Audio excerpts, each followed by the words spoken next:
Yes, the idea that a child is Bhagwan ka Roop, a form of God, until they develop understanding can be linked to scientific concepts from neuroscience, psychology, and consciousness studies. Here's how. 1. Neuroscience, infant brain states and pure consciousness. Brainwave patterns. A newborn's brain primarily functions in delta waves, 0.54 Hz, the same brain wave state experienced in deep meditation and deep sleep, which is often associated with a state of pure awareness in spiritual traditions. As the child grows, their brain shifts to theta waves, 4.8 Hz, which are dominant in dream states and deep subconscious activity.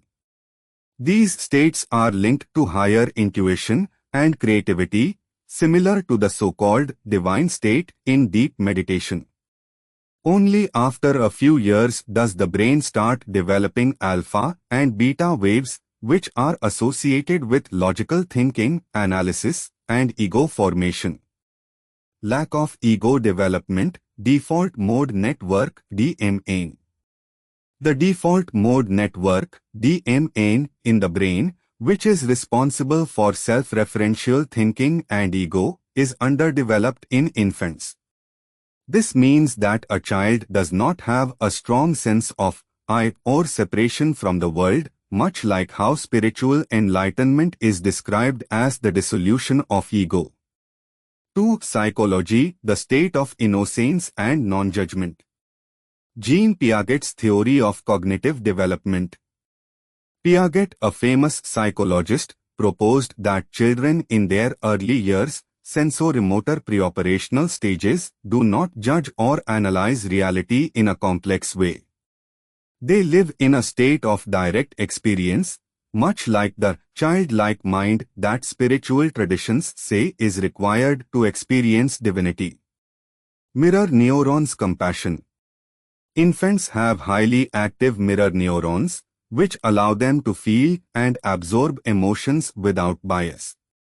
They are naturally empathetic, without learned biases of good and bad, making them resemble a state of divine love.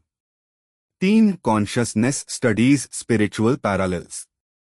Near-death mystical experience research. Studies on deep meditation, psychedelics, and near-death experiences show that when people enter higher states of consciousness, their sense of self dissolves, and they report feeling a universal connection.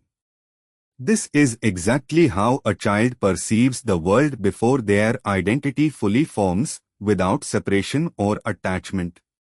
Conclusion: a scientific spiritual bridge.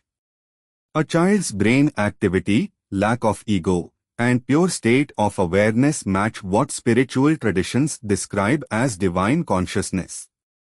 Their brain is naturally in a meditative state, they live in the present moment, and they do not judge or discriminate, all traits linked to higher states of consciousness and enlightenment.